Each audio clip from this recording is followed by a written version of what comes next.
The next part of the chapter talks about why business objectives could change.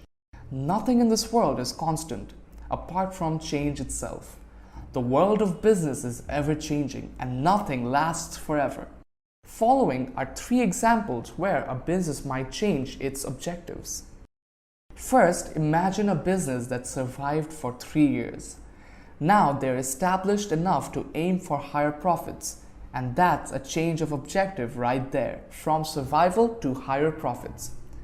Next, let us take a business that achieved high market share. Now they want to earn higher returns for shareholders.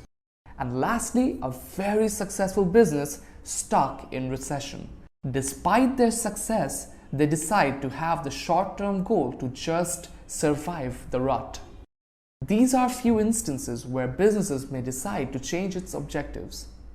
Now that we have a clear understanding of what are private business objectives and how objectives are ever-changing, let us take a look at the stakeholder groups who are involved in business activity. But before that, what do we even mean by stakeholders? Stakeholder is any person or group with direct interest in the performance and activities of a business. Some of the stakeholders in the world of business are as follows: owners, managers, workers, consumers, government, banks, and the community. Study the following table to get to know about the likely objectives of each of the stakeholder groups we just discussed.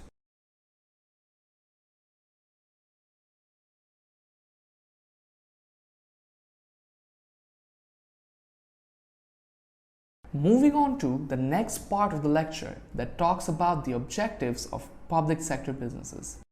Before we go any further, let us brush up our knowledge about public sector businesses.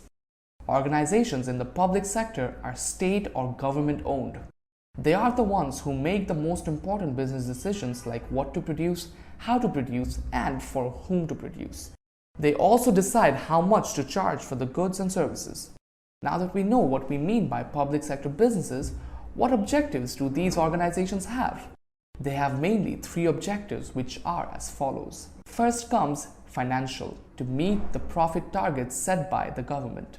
Then we have service, to meet the expected quality of service, again set by the government. And finally, we have social, where they aim to protect and create employment at certain areas of the economy, especially in poor regions where there is a lack of employment opportunities. So these were the 3 objectives of a public sector business in a nutshell. This brings us to our last part of the chapter that talks about the conflict of stakeholder objectives. The fact of the matter is that each stakeholder has different objectives and it is impossible to make everyone happy. For instance, directors aim for growth, while workers aim for job-related objectives.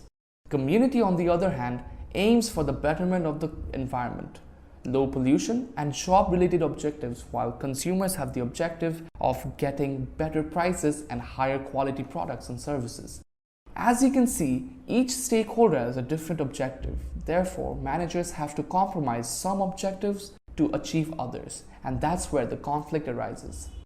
I hope this chapter is very clear to you because we're at the end of it. We'll be reviewing the things we have learned so far, so if you are not clear with any of it, please do refer back to the video or reach me through the discussion forum. Anyway, let us take a look at what we have learned so far. We looked at the private sector business objectives, why business objectives could change, public sector business objectives, and conflicts of stakeholders' objectives. And that's all for today. Thank you and take care.